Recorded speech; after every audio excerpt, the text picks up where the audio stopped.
रोक रोक न्यूज पहा आता नव्या रूपात. दिल वही सोच नहीं. संपादक मकरंद साठे.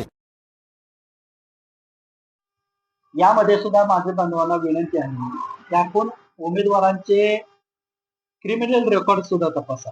यामध्ये धनुष्यबाणाचे जे उमेदवार आहेत त्यांच्यावरती सुद्धा खंडणी आणि किडनॅपिंगचा असा गुन्हा दाखल झालेला होता आणि त्यांना महाराष्ट्र केसरी स्पर्धेतून पोलिसांनी उचलून नेलेलं आपण सर्व महाराष्ट्राने बघितलेलं आहे. मग आपलं नेतृत्व कोणी करावं एवढी माझी मतदार बंधूंना विनंती आहे. ज्यावेळेस आपण लोकप्रतिनिधी नेमतो तेव्हा त्याचं शिक्षण, त्याचं चारित्र्य, त्याचा स्वभाव आपण तपासला पाहिजे. आपण मंडईमध्ये जर गेलो अर्धा किलो वांगी घ्यायची असतील तर आपण अर्धी डाल उलटी पालटी करतो की कुठल्या वांग्याला बुळूक आहे का किंवा किल्लेला आहे का. परंतु जर आपण आपल्या अर्ध्या किलो वांग्याचा एवढा विचार करत असेल तर आपण 5 वर्षासाठी लोकप्रतिनिधी नेमणार आहोत. तो लोकप्रतिनिधी कसा असावा याचा सुद्धा तुम्हाला आम्हाला विचार करण्याची गरज आहे आणि तुम्ही तो करताल आणि मला मेरिट अनुसार या लिंगाव गणामध्ये प्रचंड बहुमताने विजयी करताल एवढी विनंती करतो आणि थांबतो. नमस्कार. लिंगाव पंचायत समिती गणातील सर्व मतदार माता बंधू भगिनींना नमस्कार. लिंगाव पंचायत समिती गणातील अपक्ष उमेदवार म्हणून मी आपल्या समोर या निवडणुकीत येत आहे. माझं चिन्ह हे पाना आहे, आपल्या सर्वसामान्य शेतकऱ्याचा पाना आणि या पाना अनुक्रमांक 4 यावरती आहे. पाना या चिन्हासमोरील बटन दाबून माझ्यावरती आशीर्वाद रूपी सर्वांनी प्रेम करावं आणि तुमचे आमचे प्रश्न सोडवण्यासाठी मला प्रचंड बहुमताने विजय करा. खऱ्या अर्थानं या निवडणुकीमध्ये मी का उतरलो किंवा का सामोरं आलो याच आपल्या पुढं मला आकलन किंवा उकलन करायचं होतं म्हणून मी आपल्या समोर आलेलो आहे. खऱ्या अर्थानं माझी सर्व मतदार बंधू भगिनींना विनंती आहे की आपण ही सर्व मुलाखत आपण सर्वांनी ऐकावी, इतर बांधवापर्यंत पोहोचावी. खऱ्या अर्थानं लोकप्रतिनिधी हा आपला वैचारिक असला पाहिजे आणि खऱ्या अर्थानं आज लिंगाव जिल्हा परिषद गटामध्ये लिंगाव गण येतो आणि या गणामध्ये मी उमेदवार म्हणून आपल्या समोर आलेलो आहे. लिंगाव गणामध्ये खऱ्या अर्थानं जी आता लढत लागलेली आहे इतर पक्षाचा काही विषय राहिलेला नाही. ही निवडणूक ही खऱ्या अर्थानं मराठा विरुद्ध ओबीसी व दलित बांधव अशी ही निवडणूक आहे. याची आपल्याला का आहे तर मला सर्वसामान्य जनतेला विचारायचं आहे की मी मेंढपाळावरती हल्ले कोण करताय, दलितांवरती अन्याय कोण करताय, आमच्या कैलास बोराड्याला चटके कोणी दिले. खऱ्या अर्थानं खंडोबाच्या मंदिरामध्ये आमचा मातंग समाज असेल, होलार समाज असेल, रामोशी समाज असेल यांना गाभाऱ्यात कोण प्रवेश करून देत नाही. ही लोक आमची तुमच्या पंक्तीला बसलेली चालत नाहीये. खऱ्या अर्थाने 1994 ला लिमगाव मध्ये जे अट्रॉसिटी ऍक्ट झाला, जो गुन्हा दाखल झाला, दलित बांधवांना दोन्ही पार्ट्यांनी मिळून किंवा गावाने मिळून जी मारहाण केली ही पुरोगामी विचाराच्या महाराष्ट्राला, फुले शाहू आंबेडकरांच्या महाराष्ट्राला शोभणारी गोष्ट आहे का? गोरगाव सारख्या ठिकाणी आमच्या दलित बांधवांचं प्रेत कुणी अडवलं?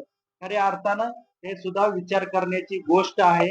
याचा अर्थ यामध्ये या विचारामध्ये जर देश स्वतंत्र होऊन 70-80 वर्ष झाले असले तरी काही जातीवादी अवशेष काही लोकांच्या मनामध्ये आहेत. याचा अर्थ की संपूर्ण मराठा समाजाला आपण दोषी धरून जमणार नाहीये. परंतु काही ह्या विकृती आहेत, या विकृती आपण समाजकारणातून राजकारणातून बाजूला सारल्या पाहिजेत. गोरगरीब माझा मराठा बांधव तो सुद्धा माझ्या विचाराला सहमत आहे, त्यांचा सुद्धा मला पाठिंबा आहे, त्यांचे सुद्धा मला आशीर्वाद आहेत.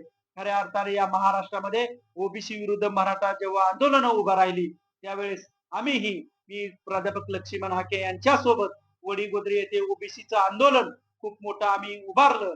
पण त्या आंदोलनामध्ये कुठल्या एका जातीला विरोध किंवा कुणाला करायचा विरोध नव्हता. परंतु या महाराष्ट्रामध्ये आंदोलनाच्या नावाखाली जाळपोळ, घरफोड, गावबंदी या अशा प्रकारच्या होणाऱ्या गोष्टी आहे.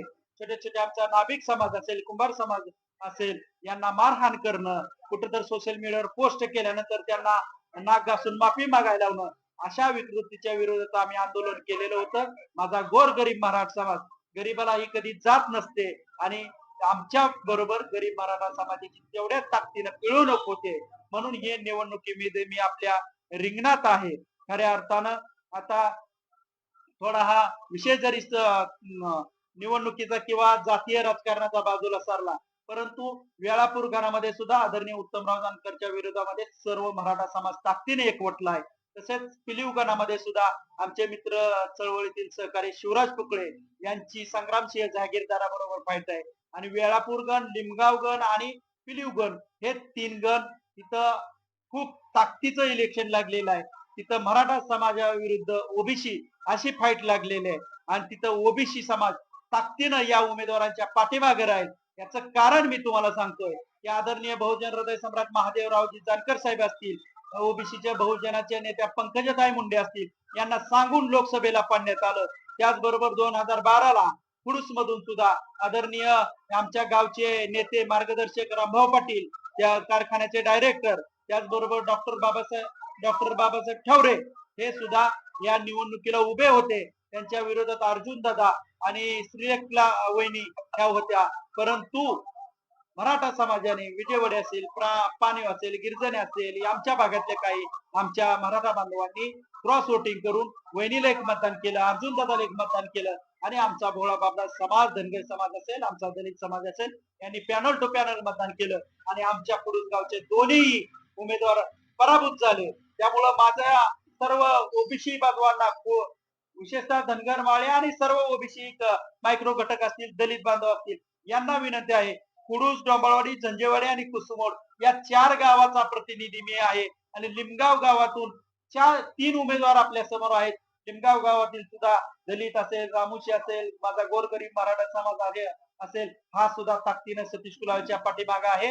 आणि मी आपल्या सर्वांना, पत्रकार बांधवांना, सर्व मतदार बंधूंना विनंती करत आहे की या 4 जे उमेदवार पंचायत समितीला उभा आहेत, यामध्ये धनुष्यबाणाकडून आमचे मित्र दत्ताभाई मगर आहेत, कमळाकडून किरण मगर आहेत, त्याचबरोबर ज्योत मशाल याकडून आमचे मित्र गोरख वस्ताद पवार हे उभे आहेत. माझं जनतेला आव्हान आहे, हे 3 उमेदवार आहेत किंवा मी असेल, हे 4ही उमेदवारांना आपण एका स्टेजवर आणा, आमची वैचारिक लेवल तपासा, आमचं मेरिट तपासा. यामध्ये मी मेरिटचा उमेदवार आहे. माझं शिक्षण तपासा. माझं शिक्षण MA BEd mass communication journalism झालेलं आहे. मी लॉचा 2nd इयरचा विद्यार्थी आहे. सामाजिक चळवळ मी लढतो आहे, जगतो आहे. इलेक्शन मध्ये काही जरी झालं, हरलो जरी, जिंकलो जरी, तरी मी सर्वसामान्य जनतेसाठी 24 तास कामात आहे. ही सर्वसामान्य जनतेचे प्रश्न सोडवण्याचं माझ्याकडे कुठलंही पद नसताना मी आता अजितदादा पक्षाचा प्रवक्ता आहे, प्रदेश उपाध्यक्ष ओबीसी विभागाचा आहे. परंतु माझ्या माध्यमातून मी नॅशनल हायवेचा प्रश्न असेल किंवा 8 फाट्याचा प्रश्न असेल किंवा गायींच्या दुधाचा प्रश्न असेल, शेतकऱ्यांच्या दूध आंदोलनाचा प्रश्न असेल, महिलांचा, माता भगिनींचा, आमच्या वडीलधाऱ्या माणसांचा आरोग्याचा प्रश्न असेल, आपण 620 लोकांना चष्मे वाटप केले. सहकार मर्शीवर मी ज्यावेळेस ऊसदारासाठी आंदोलन केलं, त्यावेळेस 200 रुपये बिल वाढवून मिळालं. आताच पाठीमागच्या महिन्यामध्ये वाकरी येथे जे ऊसदर आंदोलन झालं, ते सगळ्या कारखान्यांनी 2800, 2850 दर जाहीर केला होता. परंतु तिथले सर्व शेतकरी संघटनेचे नेते यांच्या बरोबर मी आंदोलनात उतरलो आणि सरसकट 3000 पहिली शेतकऱ्यांना उचल देण्याचं काम केलं. म्हणून माझी सर्व पंचायत समिती लिमगाव गणातील सर्व मतदार बंधू भगिनींना विनंती आहे की आता आपण विचारपूर्वक मत करणं गरजेचं आहे. आपल्याला कुठला लोकप्रतिनिधी पूर्ण वेळ देऊ शकतो, याला प्रशासनाचं नॉलेज किती आहे, या उमेदवारांना बीडीओचा तरी अर्थ माहिती आहे का, या बीडीओना सीओ कशाला म्हणतात हे माहित आहे का, या उमेदवारांना ओबीसी ऑदर बॅकवर्ड क्लास, आमचा घटनेचे शिल्पकार आमचा बाप डॉक्टर बाबासाहेब आंबेडकर यांनी ही other backward class, SC ST हे प्रवर्ग कशासाठी नेमले आहेत, 340 ओबीसी असेल, 341 SC असेल, 342 ST असेल, याचं प्रावधान कशासाठी केलेलं आहे. किंवा यांना महाज्योती म्हणजे काय माहित आहे का, यांना अण्णासाहेब महामंडळाचे काय आहे, वसंतराव नाईक मंडळाचे काय माहिती आहे का, म्हणून यांना 25-15च्या योजना काय माहिती आहेत का, यांना डीपीटीसीतलं काय माहिती आहे का, यांना सामाजिक न्याय विभागातलं काय माहिती आहे का, यांना पानन शिवचे रस्ते असतील यातलं काय माहिती आहे का.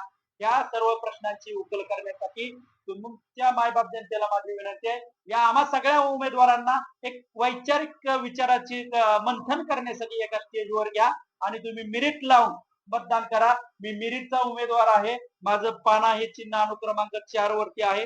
सर्वांनी या पंचक्रोशीतील ग्रामस्थांनी, विशेषतः ओबीसी बांधवांनी, दलित बांधवांनी माझ्या पाठीमागे ताकदीनं उभं राहावं आणि आपल्यातला एक गरीबाचं लेकरू चळवळ करण्याचं काम करतंय, लढण्याचं काम करतंय आणि मतदान रूपी मी आपल्या समोर एक झोळी पसरतोय आणि या झोळीमध्ये आपलं मत हे पवित्र मत दान करून मला या निवडणुकीमध्ये विजय करा आणि माझ्या कामाला बळ देण्यासाठी मला विजय करा एवढी आपल्या माध्यमातून विनंती करतो आणि सर्व माझ्या ग्रामदैवत महालिंगेश्वर असेल, खंडोबा लिंगावचा असेल, सर्व ग्रामदेवतांचे आशीर्वाद घेऊन तुम्हा सर्वांना विनंती करतो आणि थांबतो. धन्यवाद.